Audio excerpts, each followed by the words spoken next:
Taoiseach, I believe it's an absolute disgrace that you signed an order to exclude the Angel Street site from requirement to deliver social and affordable housing, and that site is going to be handed over to private interests when we need urgently social and affordable housing on public sites. But it really underlines the criticism of the Housing Commission report of the need for a radical reset of housing policy and its references to the ineffective decision-making, reactive policy and the many other criticisms that Commission report made of government's failed housing policy.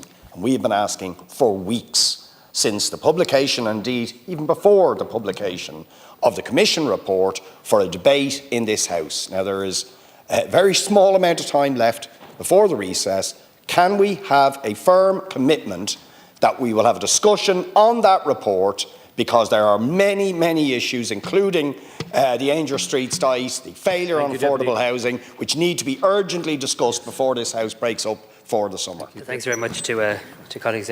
Deputy Shortall and Deputy Murphy must be particularly delighted in their decision to retire. You've united the House, and it's a very rare moment, so maybe another historic moment in your trailblazing careers. And I, again, on behalf of the government, we wish you very well.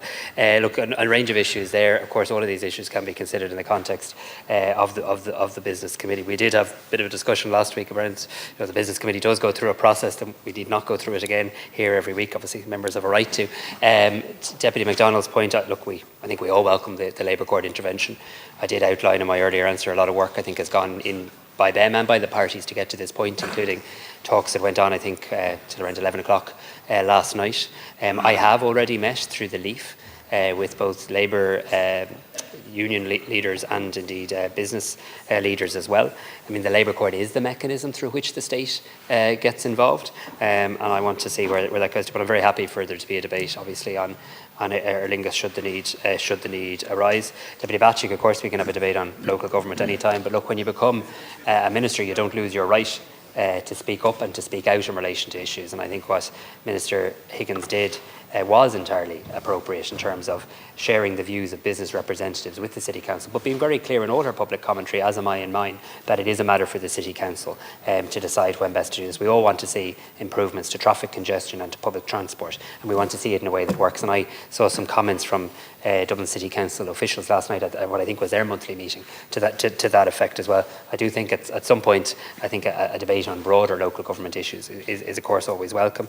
Deputy O'Callaghan, I mean, there is no I'm not sure the phrase you used, but there's no kicking the can down the road in terms of new housing targets. The new housing targets will be announced in the autumn, and the process is quite clear. Part one of it was today, with the ESRI publishing its research, helpful research about 12 different scenarios. Part two will be the draft national planning framework, which I know you'd agree will be an important part to go with it. I expect that to go to government next week, and then that'll go to consultation over the summer. And when we reconvene here in the autumn, there'll be an ability then, based on those two pieces of information, for the government to set out our housing targets for the years 2025 onwards as well. Look, in relation to Deputy Boyd Barrett, I'm happy to have a debate in the Housing Commission report, because I have questions to ask you as well. I'm not sure whether you support all the recommendations. I'm not sure you support the recommendations around supporting small landlords or the recommendations around the need for private financing as well. I'm being very honest, I'm not sure there's any party in this House that supports every single one of the recommendations, so some wrap themselves in the executive summary of it. So I look forward to getting into that bit of granular detail on this too.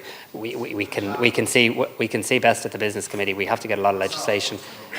I can't hear you. It's up to the government. We've been asking for weeks. Yeah, well, we can consider the matter, but we need to obviously also look at what legislation needs to get passed here between now and the Dáil recess as well. But that's not a yes. Give it consideration. It's not a yes. It's a let's see. It's an answer of let's look at what other things need to get through the House next week as well. Deputy Murphy, Verona Murphy. Yeah, that's a very good piece of work that's been done by the Department of Justice, and it does highlight a real serious need for reform in a number of areas in relation to our family courts. I know the Minister for Justice is very committed to this. In the first instance, I might suggest that she could respond to you in terms of the next steps we intend to take. I'm very happy for that to be discussed. And again, the government's obviously always happy to consider that.